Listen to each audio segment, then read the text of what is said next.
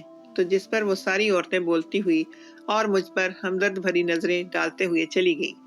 مجھے کچھ بھی اچھا محسوس نہیں ہو رہا تھا، نہ آنے والے لمحوں کو سوچ کے مجھے خوشی ہو رہی تھی، نہ شوہر کے ساتھ گزارے جانے والے لمحے سوچ سکتی تھی۔ میں نے جو رشتہ ہونے کے بعد اتنے خواب دیکھے تھے وہ سارے ٹوٹ گئے تھے۔ بلکہ اپنے شوہر کا انتظار کرنے کی بجائے میں دل ہی دل میں دعا کر رہی تھی کہ وہ کبھی بھی نہ آئے اور کبھی بھی اس کا میرے ساتھ سامنا نہ ہو، مگر اب تو لگتا تھا جیسے میری کوئی بھی دعا قبول نہیں ہوگی۔ شاید اللہ بھی مجھ سے ناراض ہو گیا تھا، شاید کسی لمحے میں اپنے رب کو ناراض کر بیٹھی تھی، تبھی میرے رب نے بھی مجھ سے منہ موڑ لیا تھا۔ جبھی کمرے کا دروازہ کھلا اور خواجہ سرا اندر داخل ہوا۔ اس نے مجھے سلام کیا، جس کا جواب دینا میں نے گوارا نہیں کیا۔ میری روح اور رگ رگ میں اذیت کی لہریں اٹھ رہی تھیں اور میرے سینے میں شدید ٹیسیں بھی اٹھ رہی تھیں۔ پھر وہ میرے پاس آ کر بیٹھ گیا اور میرا ہاتھ تھاما تو جیسے میری برداشت ختم ہو گئی اور میں لہرا کر گری اور ہوش و حواس سے بیگانہ ہو گئی۔ اور تب جو ہوا اس نے میرے رونگٹے کھڑے کر دیے تھے، کیونکہ خواجہ سرا نے مسلسل 3 گھنٹے میرے ساتھ۔ میں غربت کی ماری ایک لڑکی تھی، میرے پیدا ہوتے ہی میرے باپ نے دنیا سے منہ موڑ لیا تھا۔ اس وقت میری ماں 17 سال کی کم سن حسین لڑکی تھی۔ شوہر کے فوت ہونے کے بعد میری ماں کا اپنے سسرال میں جینا دوبھر ہو گیا تھا، کیونکہ اتنی حسین اور کم سن لڑکی پر اس کے جیٹھ کی نیت خراب ہونے لگی تھی، یا شاید واقعی وہ رب کی رضا کے لیے ایک بیوہ عورت کو سہارا دینا چاہتے تھے۔ وجہ جو بھی تھی، مگر جیٹھ کے نکاح کرنے کی بات پہ میری دادی اور میری تائی نے جیسے زمین آسمان ایک کر دیا تھا اور میری ماں پر خوب الزامات کی بچھاڑ کر دی تھی۔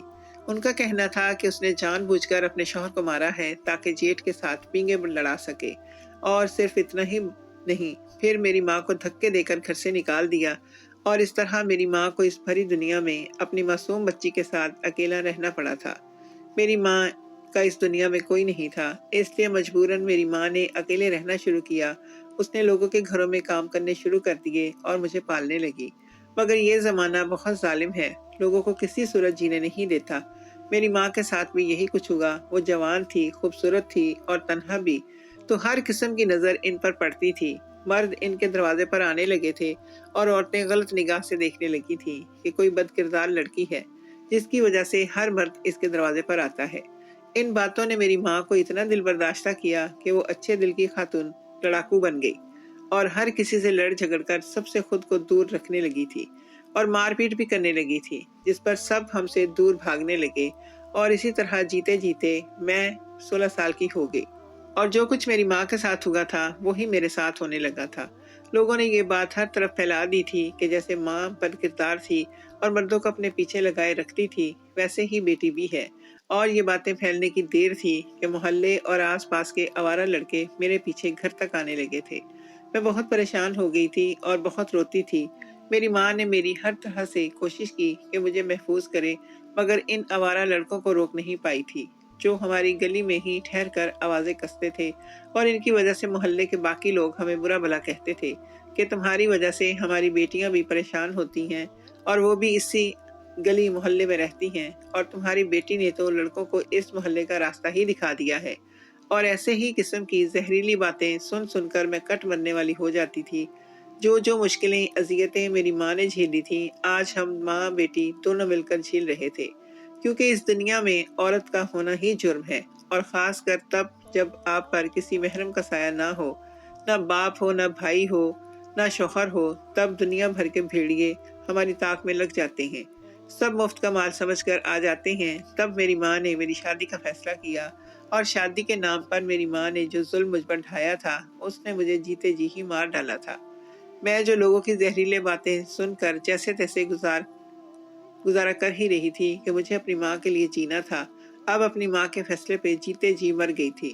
بھلا کوئی ماں بھی اتنی ظالم کیسے ہو سکتی ہے کہ اپنی بیٹی کے لیے ایک لڑکا ڈھونڈنے کی بجائے ایک خواجہ سرا ہی ڈھونڈ لیا؟ شاید پھر میں واقعی بد کردار تھی، جب بھی مجھے کوئی لڑکا اپنانے کو تیار بھی نہیں تھا، اور اس سے اچھا تو تھا کہ وہ کسی محلے کی کسی آوارہ لڑکے کے ساتھ ہی مجھے بیاہ دیتی، کم از کم وہ مرد تو ہوتا۔ میں نے اپنی ماں کی بہت منتیں کی تھیں، مگر اس نے میری ایک بھی نہیں سنی تھی اور مجھے خواجہ سرا کے ساتھ بھیج دیا تھا۔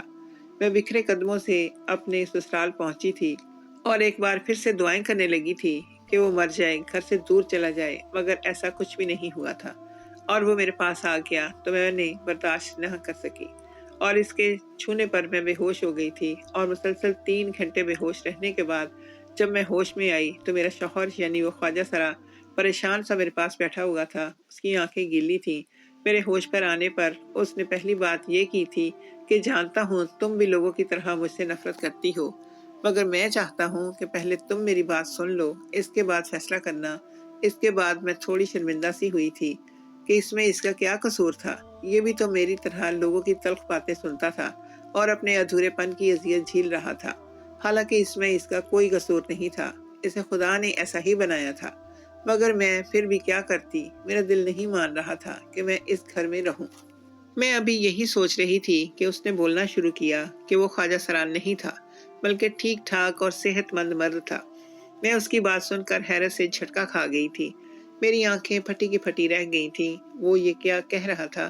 تو اس نے بتانا شروع کیا کہ اس نے بھی اپنی ماں کے ساتھ حالات کی بہت سی سختیاں جھیلی تھیں، فاقے کرتے کرتے جوان ہوا تھا، اور اس نے جیسے تیسے میٹرک کیا تھا، اور اس نے سوچا تھا کہ وہ اپنی ماں کے لیے بہت کمائے گا اور اپنی ماں کو بہت سی سہولیات بھی دے گا، مگر ایسا نہیں ہوا تھا۔